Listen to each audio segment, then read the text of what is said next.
Hello. তো আজকে তো হলো সরস্বতী পূজা। তো সকাল সকাল উঠে এসে একদম স্নান টান করে রেডি হয়ে গেলাম অঞ্জলি নিতে। তো আমার সখী হয় ফুললংটা বাড়ি। তো এখন দুজনে মিলে যাবো অঞ্জলি নিতে। তো অঞ্জলি আপনার পাশে আমার একটা ফ্রেন্ডের বাড়িতেই। তো আমরা দুজন আয়া পড়লাম, ঠাকুর মশাই আয়া পড়লো। তো এটা হলো আমার এক্স স্টুডেন্ট, মানে আগে পড়াতাম তাই আমি।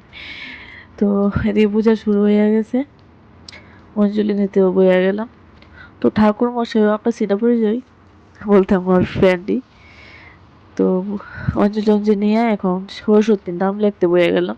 3বার বলে লিখতে সরস্বতীর নাম। তো বাড়িতে রেডি হয়ে গেলাম, একটু বাইরমো। তো সরস্বতী পুজোতে একটু না বাইরলে হয় না, একটু বাইরম লাগে। তো ভাবতেছিলাম একটু বড়দলে যাবো, তো দেখা যায় কি হয়। আজকে তো প্রচণ্ড ভিড় হওয়ার কথা। তো দেখি গিয়ে সেটা কি অবস্থা হয়। তো চা কইলাম, অর্ধেক এসে দেখি প্রচণ্ড জাম। তো এখানে এত দেখি এত ভিড় এত ভিড়।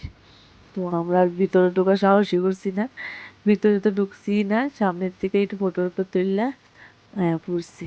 এত ভিড়, ভিড় তো ভিড়, সাথে ধুলা, প্রচণ্ড ধুলা। তো অনেকটা প্রবলেম হইতেছিল। তো এটা হইলো ঠাকুরটা। তো এখানে ঠাকুরটাকে দেখা আর এই হলো ভিড়ের অবস্থা। তো ঢোকার মতো অবস্থা নাই। তো আমরা আয় পড়ছি দিয়ে খাইতে রেস্টুরেন্টে। তো মেনু দেখলাম, মেনু দেখে খাওয়ারটা অর্ডার দিয়ে দিলাম।